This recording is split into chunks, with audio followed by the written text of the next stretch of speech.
hayo mambo yali happen kabla, nahisi kama miezi 5 nyuma. Lakini baada ya ku happen mimi nilimcheki Shu. Nilimwambia kwanza mume wangu, kwa sababu unajua kwenye haya maisha kakaa kimya, Deo akakutwa nazo zile message, alafu akanitupia mimi lawama kwa mkewe. Kwa hiyo mimi kabla ya yeye kufanya chochote nilimwambia kwanza mume wangu. Nilipomwambia mume wangu, yeye direct akamtafuta Shu. Mimi sikumtafuta Shu. Ndio akamwambia kwamba mwambie mumeo akae mbali na familia yangu nini. Ndio akamuonyesha zile message.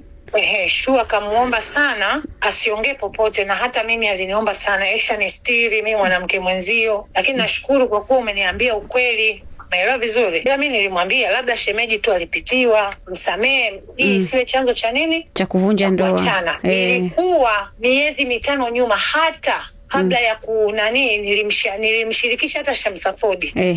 Kaambia Shamsa, kumetokea hiki na hiki. Mimi siwezi kufanya hicho kitu kwa sababu Shu ni mhangaikaji kama mimi. Kabisa. Leo hii Deo anavyosema kwamba ana uwezo wa kunipa mimi chochote. Nikimwambia nataka milioni 5, that means ataenda kuchukua kwa Shu. Ni kweli. Nakuwa nimemrudisha nyuma yule dada. Basi baada ya Shu kunikataza na kuomba sana tusiyaongelee hayo mambo, nilikuwa na uwezo wa kuyaongelea na kumtumia mtu yoyote na akayaposti. Lakini mimi sio maisha hayo. Umenielewa vizuri? Nakuelewa mdogo wangu. Baadaye mume wangu akamtafuta Deo. Tukanana sana huko DM. Ilifikia tu mume wangu akaenda mpaka gym ambayo Deo anafanya mazoezi. Kaongea naye. Lakini hakumkuta, akampigia simu bado tukanana maneno unajua. Imagine ni miezi 5 nyuma, lakini sasa nakuja kushangaa jana Shu ananipigia, Esha. Nikamwambia niambie mama Deo. Akaambia mama Deo vipi wewe, achana usinitajie hilo jina. Kuna nini? Kaambia mimi mbona Deo tumeachana miezi 2 za nyuma.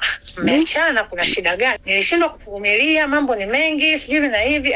Baada ya hapo akaniambia hivi, nimeona Insta wanasema kwamba wewe ndio chanzo cha kuyachanisha ndoa yangu. Sijui nani kapeleka hizi habari. Nikamwambia kuachanisha kivipi? Akasema unakumbuka kipindi kile Deo amekutongoza mkanitafuta. Nikamwambia mbona ilikuwa ni muda mrefu sana, kwa nini sasa hivi naongeleka? Akaniambia mimi sijui nani kapeleka hizi habari. Nikamwambia au ni mumeo? Akaambia inawezekana. Nikamwambia kwa sasa mimi unataka nifanyeje? Mimi ulishanikataza nisiongelee wala nisiposti. Akaniambia Esha, ongea.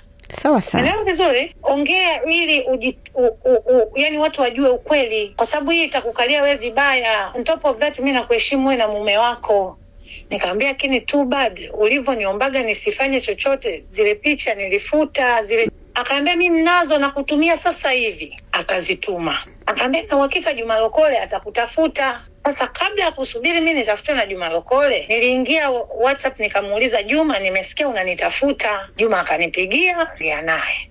Lakini my point is, ikiwa ni miezi 5 nyuma iliyopita, why now? Kwa sababu hata kama ukirudi kwenye page yangu kuna tuzo mimi nilishinda ya mpishi. Wakati wa kuandaa hiyo tuzo, mwandaji alisema kwenye meza yenu, nilimuuliza sisi meza yetu tunakaa na nani, kwa sababu alituambia tuna uwezo wa kuwalipia watu.